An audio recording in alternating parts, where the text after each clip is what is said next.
Traveler. Hardly the first word that comes to mind for Advent, yet the Christmas story abounds in travelers.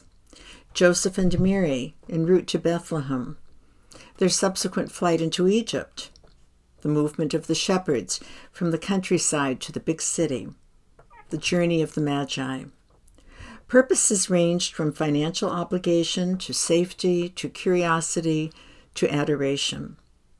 Yet whatever the motivation, all of these travelers faced unknowns, discomfort, even danger.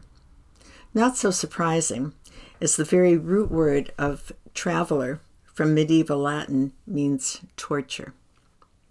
The word resonates with me this Advent particularly as I prepare to travel to share Christmas with family in Singapore, an odyssey of several days and more than 9,000 miles.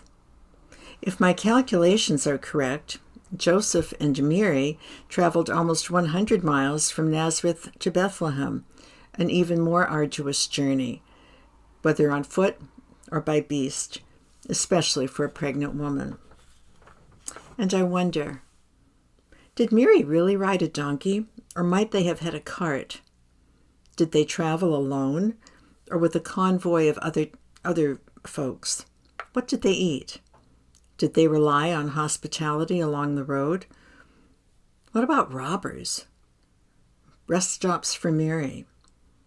Did they talk, or were they too weary? Did they pray? So what can I learn from these holy travelers on their holy trek? How does this relate to our own travels and faith journeys?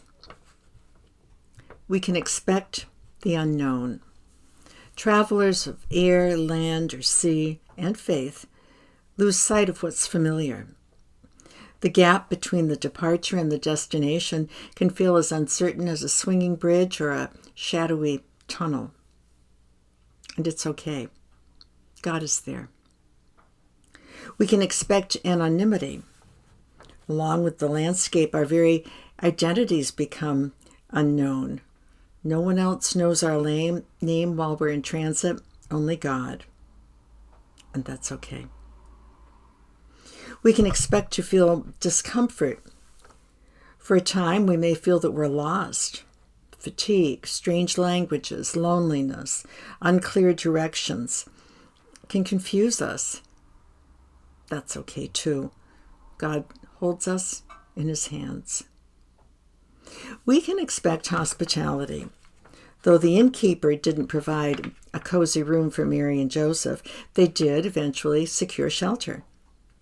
We know that God will find us. We'll find in God the face and welcome of his children. And that's okay. We can expect to change. Encounters with new landscapes, new people, new cultures, and unique problems can stretch our minds and hearts and souls. We can rejoice in these breakthroughs. That's more than okay. As we ponder the plight of Advent travelers, may we learn joy and strength from the Holy Family. And may we trust God in our own faith journeys, for even if we travel solo, we are never alone.